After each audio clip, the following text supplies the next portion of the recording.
Vadovų supervizijų grupė – tai maža vadovų grupė, kurioje vadovai ugdo psichologinę brandą. Mokosi reflektuoti, stebėti situacijas, kurios atsitiko jų organizacijose. Supervizijose mokosi geriau atpažinti, kokia dinamika vyko grupėje ir mokosi parinkti reakcijas tose sudėtingose situacijose, kurios geriausiai padėtų grupiai atlikti užduotį. Kuo supervizijos formatas skiriasi nuo įprastos mokymų grupės, nuo įprastos mokymų programos?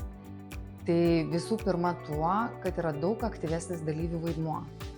Dalyviai atsineša turinį į superviziją.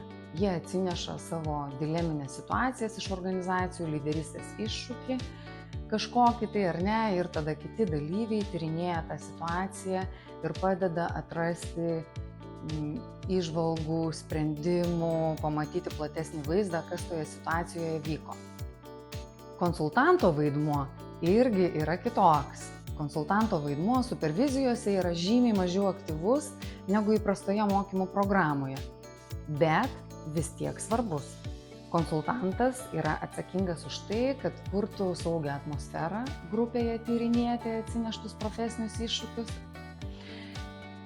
kuria atvirumo kultūrą ir, aišku, rūpinasi, kad supervizijos turėtų tam tikrą struktūrą ir formatą, per kurį einam ir dirbam. Kas gali dalyvauti supervizijų grupėje? Tai visų pirma tas, kas turi pakankamai atvirumo atsinešti savo kažkokį iššūkį pasidalinti, ir tas, kas gali pripažinti, kad neturi visų atsakymų situacijoje. Situacijos, kur yra žmonės, yra labai kompleksiškos, daug interesų tenai žaidžia. Tai supervizijos formatas, kai grupė dirba su situacija, yra labai vertingas, nes padeda pamatyti įvairiausių kampų, kas vyko situacijoje ir kaip galima toje situacijoje reaguoti. Na ir kas dar įdomu būna, kad dažnai grupė tyrinėdama tam tikrą situaciją ir pati patenka į tam tikrą dinamiką, kuri atspindi tai, kas vyko situaciją atnešusio žmogaus organizacijoje. Tai kartais dar papildomų įžvalgų galima gauti iš to.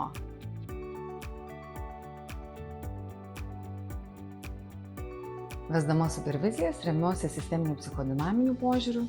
To mokiausi 4 metus programoje apie grupių psichologiją organizacijose. Esu pravedus daugiau kaip 180 akademinių valandų supervizijų vadovams ir nepaisant to, supervizijos yra toksai formatas, kur visą laiką vyksta nauji dalykai, nes susirenka nauja grupė, atsineša naujus, aktualius, dabartiniam kontekste vykstančius atvejus ir mokymosi visada yra daug, tiek dalyviams, tiek konsultantui.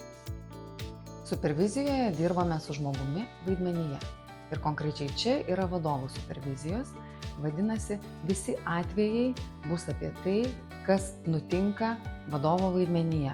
Todėl bus labai gera medžiaga kiekvienam dalyviui mokyti.